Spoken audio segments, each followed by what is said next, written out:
வணக்கம் இடமலம் நேர்களே.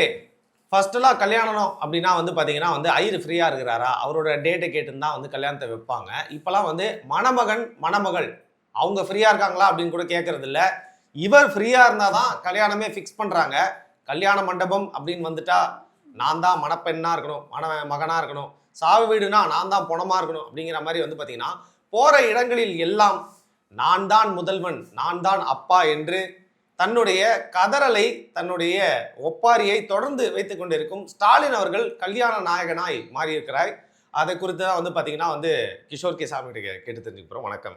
ஜப்பானிய கல்யாணராமன் மாதிரியா? ஏங்க சொல்கிறேன் இல்லை, பட் நீங்கள் சொன்னீங்க இல்லையா அது மாதிரி ஃப்ரீயாக இருக்கு, இவர் ஃப்ரீயாக இருக்காருன்றவர் தான் ஃப்ரீயாக இருக்காரு. இப்போ அதுக்காக ஃப்ரீயாக இருக்காங்கன்னா கூட என்னங்க ஏதாவது பிஸியாக ஏதாவது வேலை இருக்கா அப்படின்னு நம்ம கேட்கறது இல்லையா? இப்போ நீங்கள் சாப்பிட்டு வருவீங்க, உங்கள் வீட்டுக்கு போனோம் தெரியும், சாப்பிட்றீங்களான்னு ஒரு பேச்சு கேட்கறது இல்லையா? நீங்க நல்லாவே இருக்க மாட்டீங்கன்னு தெரிஞ்சாலும் நல்லா இருக்கீங்களா அப்படின்னு கேட்கறது இல்லையா? இந்த மாதிரி நான் நல்லா இருக்க கூடாதுன்னு நினைச்சேன். உங்க நல்ல எண்ணத்துக்கு நன்றி. இல்லைங்க, நீங்க உங்களுக்கு அதாவது உலகின் மிக உயர்ந்த விலை உயர்ந்த மொபைல் போனை வைத்து வாழ்ந்து கொண்டு இருக்கும் கிஷோர் கே சாமி அவர்களே, உங்க 17 Pro Max கீழே வச்சுட்டு எனக்கு இன்டர்வியூ கொடுன்னு கெஞ்சி கேட்டு இந்த இன்டர்வியூ நான் வாங்க வச்சிருக்கேன்.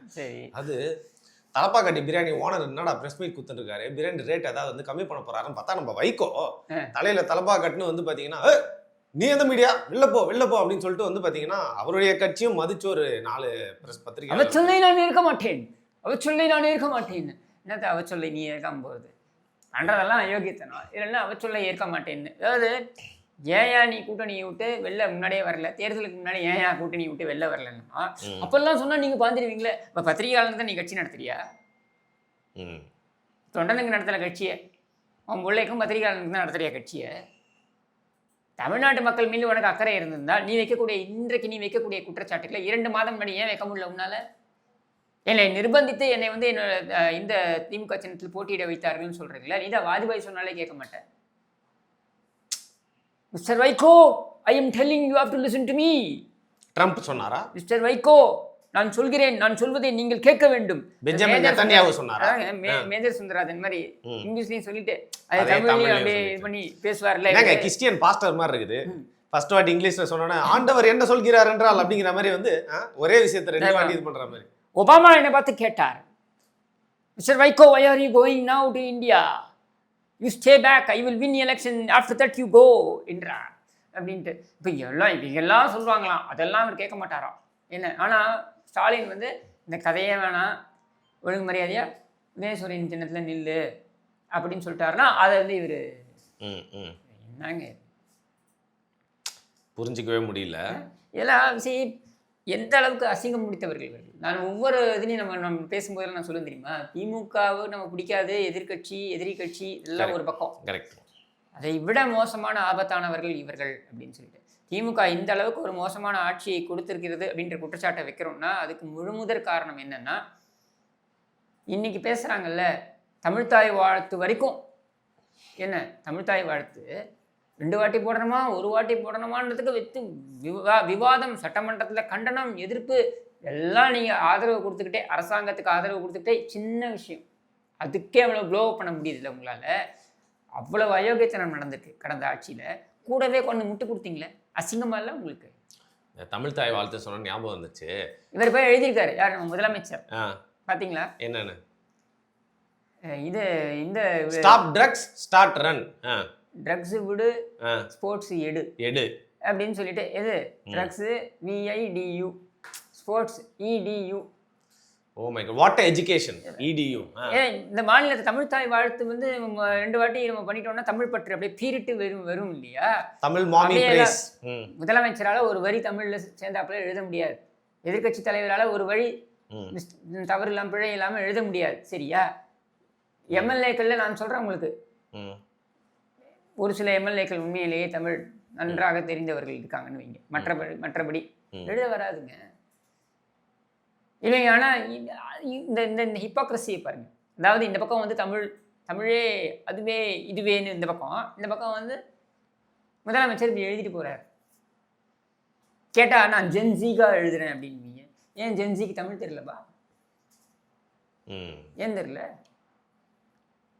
நீ 5 வாட்டி தமிழ் தாய் வாழ்த்தை போட்டாலும் வராது. ஏன்னா உங்களுடைய தமிழ் பற்று என்பது சூப்பர்ஃபிஷியல், வெளியில் வெறும் வெட்டி விளம்பரம் தான். தமிழ் உணர்வுன்றது வெளியில் வெட்டி விளம்பரம் கிடையாது. தமிழ் உணர்வுன்றது நமக்கு தமிழ் தெரிந்து, தமிழ் படித்து, அதை எழுத தெரிந்து, நம்ம வீட்டு குழந்தைகளுக்கு எழுத தெரிந்து இதெல்லாம் இருக்கணும். நம்ம வீட்டு குழந்தைங்க எங்கே தமிழ் படித்து தமிழ் எழுத போகுது? சினிமா பாட்டை பார்த்துக்கிட்டு, சினிமா பாட்டில் வர இரட்டை அர்த்தத்தெல்லாம் தங்கிலீஷில் பார்த்துக்கிட்டு அதுதான் அது இருக்க போகுது. திமுகவோட ஜென்சி மீட்டப்ல தமிழ் தாய் வாழ்த்து பயிற்சி கொடுத்துருப்பாங்க. அது என்ன ஒரு கந்த குரல் இல்ல, மக்களுக்கு போட்டு காட்டிடலாம், அப்பதான் புரியும். நீராறும் கடலெடுத்த நிலமடந்தை தெளிலொழுகும் சீராறும் வதனமெனத் திகழ் பரத கண்டமிதில் தெக்கணமும் அதிர் சிறந்த திராவிடனல் திருநாடும் தக்க சிறு பிறை நுதலும் தரித்தனரும் திலகமுமே அத்திலக வாசனை போல் அனைத்து எத்திசையும் புகழ் மணக்க இருந்த பெரும் தமிழனங்கே உன் சீரிளம் எந்த செயல் மறந்து வாழ்த்துதுமே.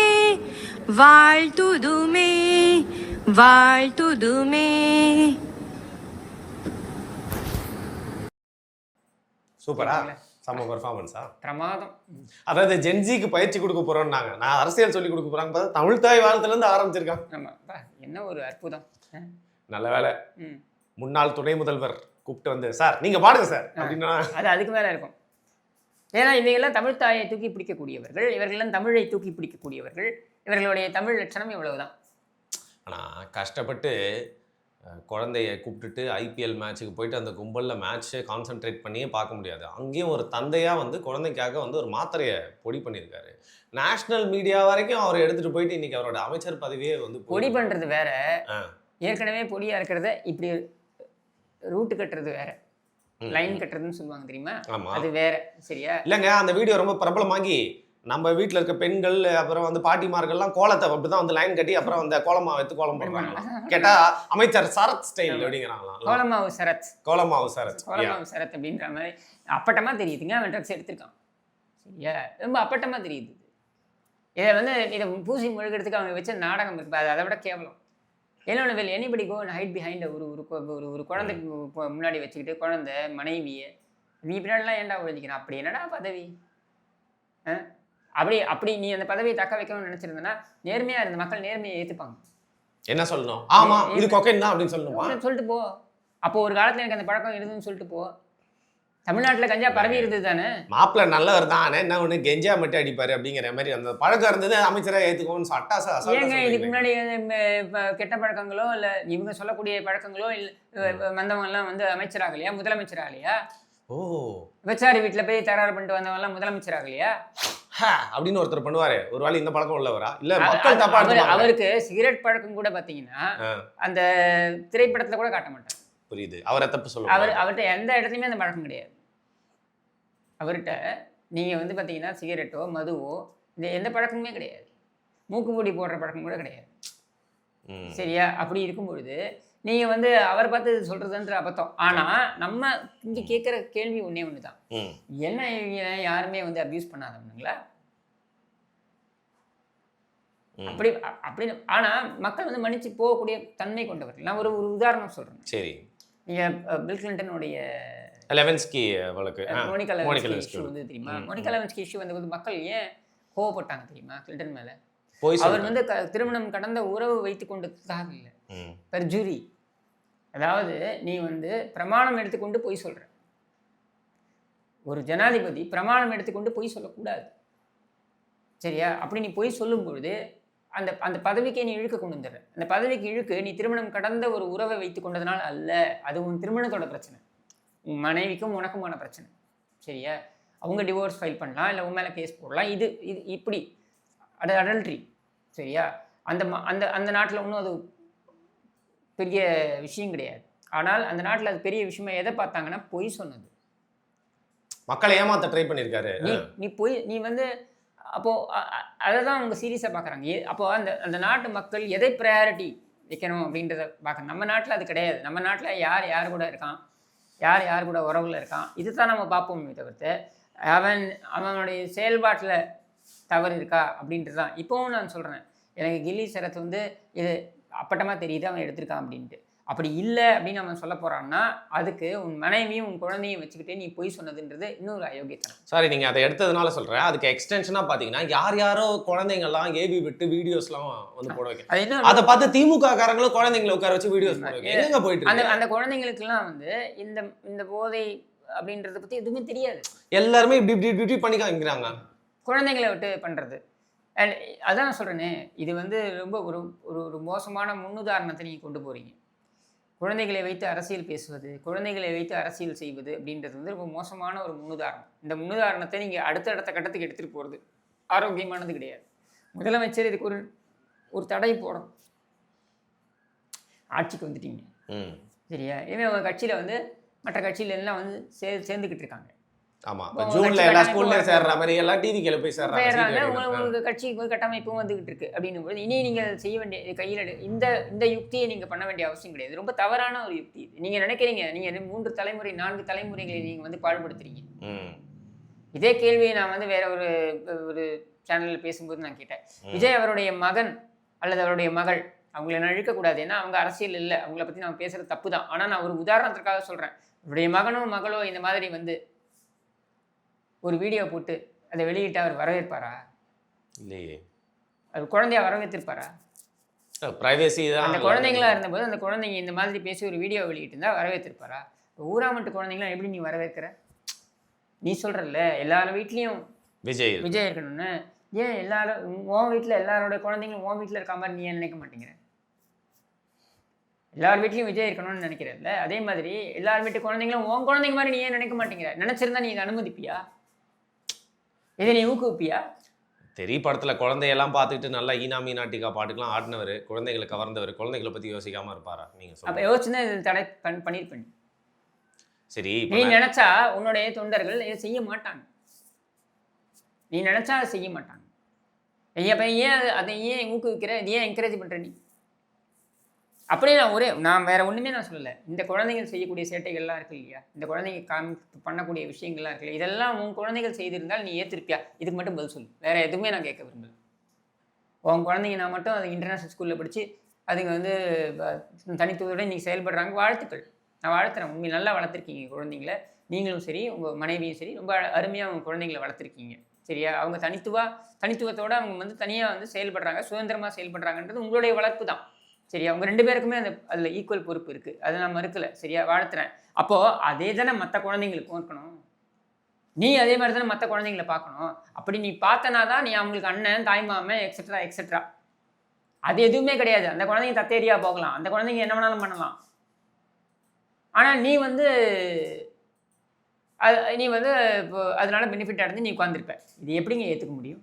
சரிம்மா, குழந்தைங்கள்லாம் வந்து பார்த்தீங்கன்னா வந்து ரொம்ப எல்லை மீறி பேசுகிறாங்க அப்படிங்கிறத வந்து ராகவா லாரன்ஸ், மாஸ்டர் மகேந்திரன் போன்றவர்கள் பேசுகிறப்போ நம்ம வந்து தொடர்ந்து குழந்தைகள் இப்படிலாம் பண்ணிட்டு இருக்காங்க, எல்லை மீறுறாங்க, குழந்தைங்களை பாதுகாக்கணும் அப்படிங்கிற ஒரு விஷயத்தோட நிறைய பேர் வந்து மேலோட்டமாக சொன்னாங்க. பட் கேட்குறேன், தாவேக்கால 2 ஃபேக்ஷன் இருக்குது. ஒன்று காலங்காலமாக விஜய் மக்கள் இயக்கம் அப்படிங்கிற இயக்கத்தை கட்டி நடத்திட்டு வந்த புசி ஆனந்துக்கு பின்னாடி ஒரு கூட்டமும், ஒரு அமைச்சர்களை ஒரு குறிப்பிட்ட ஒரு நம்பர்ஸும், அப்புறம் வாய்ஸ் ஆஃப் காமன் அப்படிங்கிற பின்னணியிலேருந்து வந்து ஆதவ் அர்ஜுனாவை சேர்ந்த ஒரு கூட்டமும் இருக்குது. இந்த 2 ஃபேக்ஷனுக்குள்ளேயும் யார் அதிகமான பவரை அக்ளைம் பண்ணுறது அப்படிங்கிற போட்டியில் தான் பார்த்தீங்கன்னா அதில் பலிகடாவாக தான் இந்த கில்லி சரத்தும் இருக்காரு அப்படிங்கிற மாதிரிலாம் வந்து சொல்கிறாங்க. நீ அதுக்கு இடம் கொடுக்குற? எல்லா கட்சியிலையும் கோஷ்டிகள் இருக்கும், எல்லா கட்சியிலையும் இந்த மாதிரி அணிகள் இருக்கும் சரியா. நீ இடம் கொடுக்குற? ஒருத்தன் இன்னொருத்தனை போட்டு கொடுக்கறதுக்கு வெளியிலிருந்து யாரும் பண்ண வேண்டிய அவசியம் இல்லை. அரசியல் கட்சிகளை பொறுத்த வரைக்கும் உள்ளுக்குள்ளே இருந்தால் எல்லா கட்சியிலையும் இது நடக்கும். இது ஒன்றும் புதுசு இல்லை, புதுசு கிடையாது. நம்மளுடைய கேள்வி, நீயே அதுக்கு இடம் கொடுக்குற? சரி, நடந்து போச்சு, தப்பு நடந்து போச்சுங்க, நீ சொல்லிட்டு போயேன். விளையாட்டுத்தனமாக கெத்து காமிக்கணுன்றதுக்காக குளுக்கோஸ் பவுடரை வச்சு பண்ணி காமிச்சேங்க அப்படின்னா கூட முடிஞ்சு போச்சு. ஆக்சுவலாக அப்படி நீங்கள் சொல்கிற மாதிரி சொல்லிட்டு அன்றைக்கே முடிஞ்சிருக்குமே. அதுதான், அதை விட்டுவிட்டு நான் மாத்திரையை வந்து பொடி பண்ணேன், அது வந்து குழந்தைக்காக நான் இது பண்ணிடலாம், என்ன அயோக்கியத்தனம். ஸோ இப்படி போயிட்டு இருக்க இந்த சூழ்நிலையில் ஒரு மாபெரும் போராட்டம், போதைனா வந்து சுத்தமாக சகிச்சிக்கவே முடியாமல் 0 டாலரன்ஸ் அப்படின்னு சொல்லப்படுற ஒரே கட்சியான திமுக வந்து பார்த்திங்கன்னா இதுக்கு எதிராக வந்து ஒரு போராட்டம் பண்ணுறாங்க. புரோட்டோக்கால் பிரியாவை தான் பார்த்துருப்பீங்க, பட் போராட்ட பிரியாவை இப்போ தான் பார்க்குறீங்க அப்படிங்கிற மாதிரி சென்னையை ஸ்தம்பிச்சு போச்சு. சேகர் பாபு அவர்களுடைய போதை மருந்து அதை நீங்க எல்லாரும் தடுக்கணும், இந்த அரசாங்கம் தடுக்க மறுத்துருச்சு அப்படி. ஆஹா பாப்பா போதையை கூட எவ்வளவு சூப்பரா சொல்லுது பாருப்பா அப்படிங்கிற மாதிரி. சரியா? ம். ஏன் நீ என்னமா பண்ணிட்டு இருந்த அவங்க என்னங்க 4 பண்றாங்க? மாசம் 5 மாசம் முன்னாடி வரைக்கும்? இதே இதுல அந்த சிற்றரசன் தான் பாருங்க, ஆமா அவன் சிற்றரசு. தலைமையில இப்ப ஆறா ஓடிட்டு இருந்தது போதை மருந்து. அப்ப என்ன பண்ணீங்க? அப்ப என்ன பண்ணீங்க நீங்க? உங்களுக்கு நீங்க அவன் சரி சரத் வந்து எடுத்தான் அப்படின்னா எந்த பைலட்ல எடுத்திருக்கான்?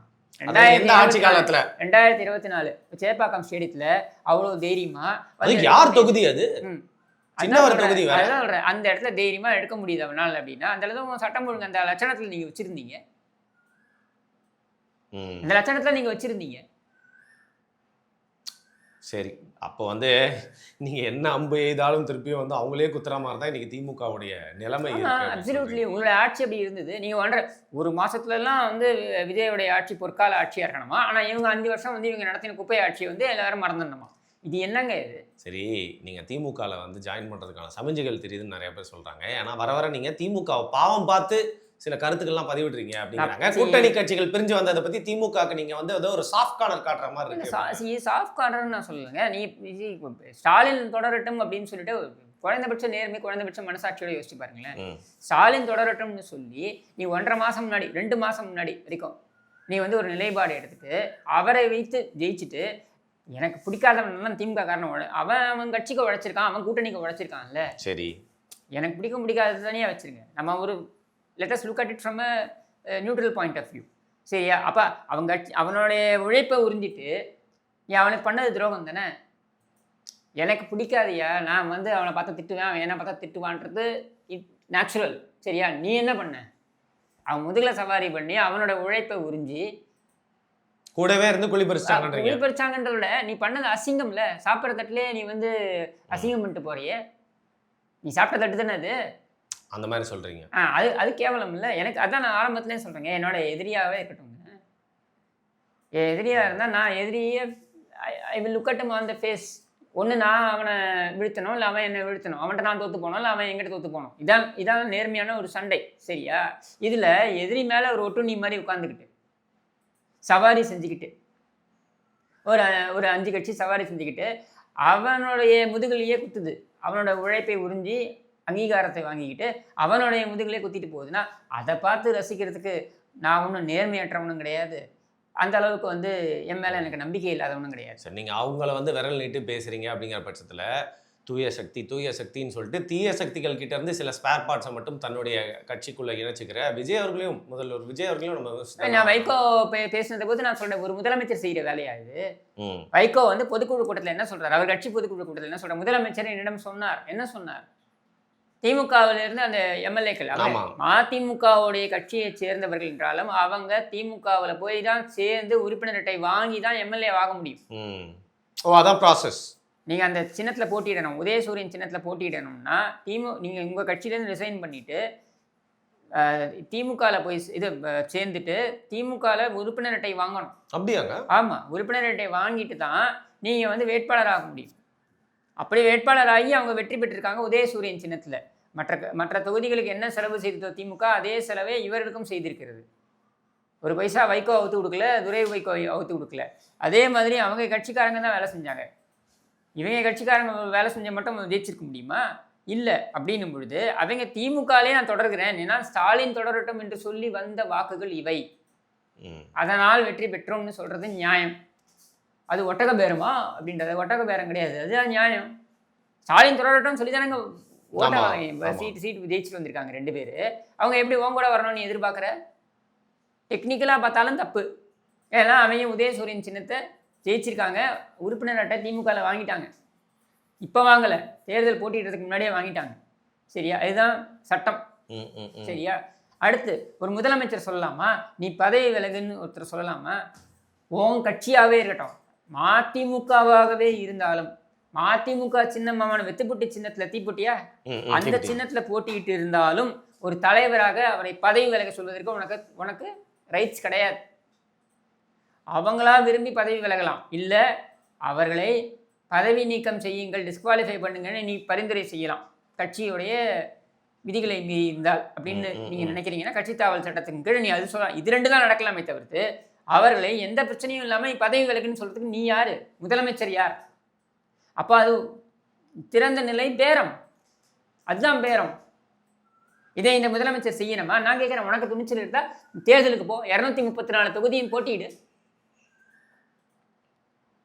ஏன் இந்த 2 தொகுதியில மட்டும் ரிசைன் பண்ணணும்னு சொல்றீங்க? 234 தொகுதி எல்லாரும் ரிசைன் பண்ணுங்க, திருப்பி போட்டியிடுங்க.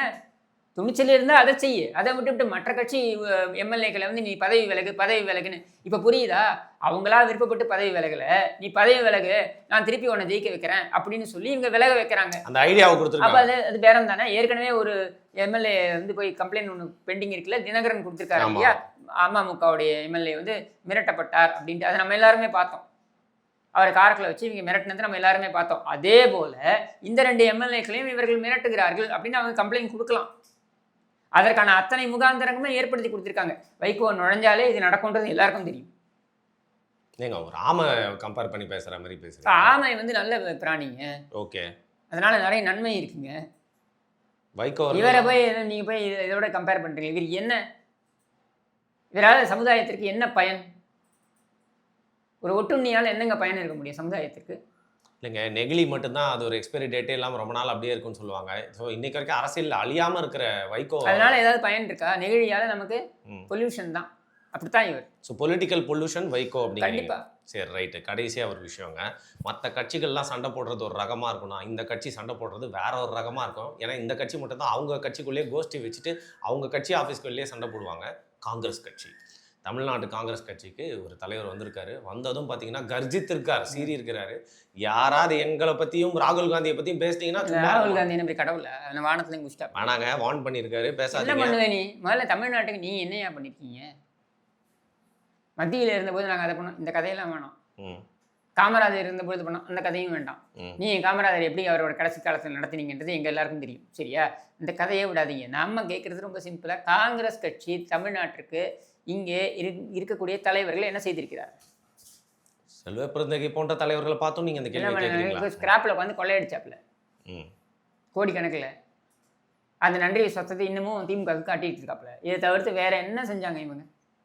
சரி, குறைந்தபட்சம் ஒரு எதிர்கட்சியாக செயல்பட்டீங்களா? கூட்டணியில் சேர்த்துக்கல உங்களை, திமுக அரசில் ஆட்சியில் சேர்த்துக்கல. அப்போ ஒரு குறைந்தபட்ச எதிர்கட்சியாவது இருக்கணும்ல. 17 எம்எல்ஏக்கள் கொடுத்தாங்கல்ல உங்களுக்கு. 17 எம்எல்ஏக்களை வச்சுக்கிட்ட பிடிங்க. நீங்கள் எந்த அரசியலும் தமிழ்நாடு மக்களுக்காக நான் குரல் கொடுக்குறோம் அப்படின்னு ஏதாவது ஒரு பிரச்சனைக்கு நீங்கள் குரல் கொடுத்தீங்களா? அரசாங்கத்துடைய மக்கள் விரோத செயல்பாடுகள் இன்னைக்கு சொல்கிறீங்கல்ல, திமுக மேலே இவ்வளோ பழி போடுறீங்களே, அன்னைக்கு இதே அரசாங்கம் நடந்து கொண்டிருந்த போது உங்கள் தயவு இல்லாமல் தான் நடந்துருந்துச்சு. அப்போ என்ன மக்கள் ஓட்டு போட்டு சட்டமன்றத்துக்கு அனுப்பியிருக்கிறது மக்களுக்காக கேள்வி கேட்க தான். உங்களுடைய ஆட்சியில் நான் பங்கு வகிக்கல, அதனால நீங்கள் வந்து இதுக்கு பதில் சொல்லுங்க அப்படின்னு ஏதாவது ஒரு போராட்டம், ஒரு பிரச்சனை எதுவுமே செய்யாத ஒரு காங்கிரஸ் இன்னைக்கு என்ன செய்ய போகுது? இன்னைக்கு அவர் சொல்றாப்புல, மாணிக்கம் தாங்க சொல்றாப்புல, 2 அமைச்சர்களும் வந்து நீங்க தான், உங்களை தான் நம்பியிருக்கோம். எதுக்கு? பணம் பண்ணி கொடுக்கறதுக்கா? எதுக்கு நம்பியிருக்கீங்க அவங்க 2 பேரை? கட்சியோட பேரை காப்பாற்றுறதுக்கு இல்லை, பணம் சம்பாரிச்சு கொடுக்கறதுக்காக இருக்கும். அப்படி தான் நான் பார்க்குறேன். வேற எப்படி பார்க்கணும்? அந்த மற்றபடி இது வந்து பார்த்தீங்கன்னா இங்கே இருக்கிற பொம்மையை தூக்கி இங்கே வச்சா மாதிரி வந்து வேற எந்த ஒரு சேஞ்சஸுமே தமிழக அரசியல் கிடையாது. என்ன பெரிய ராகுல் காந்தி பற்றி பேசினா சும்மா என்ன பேசக்கூடாது? ஏன் ராகுல் காந்தி இந்த கடவுளா இல்லை தேவதூதனா? உனக்கு தேவதூதனா உன் வீட்டில் வச்சு கொண்டாடிய, பொது வழியில் வந்தாச்சுன்னா அத்தனை பேரையும் விமர்சனத்துக்கு கொண்டு உட்படுத்த தான் செய்வோம். மோடியே விமர்சிக்கிறோம், இதையே விமர்சிக்கிறோம், ராகுல் காந்தியும் அதே மாதிரி விமர்சிப்போம். ஃபைன். இப்போ நீங்கள் ரொம்ப நாளாக இருக்கீங்க அரசியல் சூழ்ந்து, நிறைய பேர்கிட்ட வந்து பார்த்தீங்கன்னா உங்களுக்கு பழக்கங்களுக்கும் கான்டாக்ட்ஸ் இருக்கும். ஸோ யாராவது வேலை இல்லை அப்படின்னா அவங்களுக்கு வேலை கேட்டு ரெக்கமெண்ட் பண்ணுறதும், அப்படி ரெக்கமெண்ட் பண்ணுறப்போ நீங்களும் ஒரு வேலை சொல்கிறதும் ஒரு நல்ல மனித பண்புக்கான அடையாளம். கல்யாணம் மட்டும் இல்லாமல் காது குத்து, அதுக்கப்புறம் வந்து பார்த்திங்கன்னா வளைகாப்பு, இந்த மாதிரியான விசேஷங்கள் எதாக இருந்தாலும் சொல்லுங்கள். இருக்கார் ஒரு மோட்டிவேஷன் ஸ்பீக்கர், வந்து பேசுவார், நிறைய விஷயங்கள். அவங்க ஒரே ஒரு கோரிக்கை வைப்பாங்க, தயவு செஞ்சு வந்து எல்லா இடத்துலையும் ஒரே மாதிரி ஒப்பாரி வைக்காதீங்க, ஒரு வாழ்த்துங்க, 4 நல்ல விஷயம் சொல்லிட்டு போங்க. யாரு நீங்கள் தான் வந்து ஹஸ்பண்டா அப்படின்னு வந்து உன்னோட அப்பா கிட்ட கேட்குறது, அந்த மாதிரிலாம் இல்லாமல் ஏதோ வராரு அப்படின்ற மாதிரி அவன் மாதிரி பேர் வச்சுட்டு போகிறாரு அப்படிங்கிற மாதிரி இல்லாமல் வந்து பழமொழிகள் சொல்லாமல் இந்த மாதிரி எதாவது பேசிட்டு போட்டுமே ஹார்ம்லெஸ்ஸாக இருக்காரு அப்படின்னு சொல்லிட்டு. சரி, எதாவது ரெக்கமெண்ட் பண்ணுங்கள். ஏன்னா வீட்டில் யாருமே சும்மா உட்காரக்கூடாது. நம்ம எக்கானமி வந்து பார்த்தீங்கன்னா வந்து ரொம்ப டேமேஜ் ஆகும் கண்டிப்பா. அப்படிங்கிறனால மக்கள் நீங்கள் இருந்தாலும் ஏதாவது ஃபங்க்ஷன் இருந்தாலும் வந்து ரெக்கமெண்ட் பண்ணுங்க அப்படிங்கிற கூறிக்கொண்டு விடைபெறுகிறேன். நன்றி. நன்றி.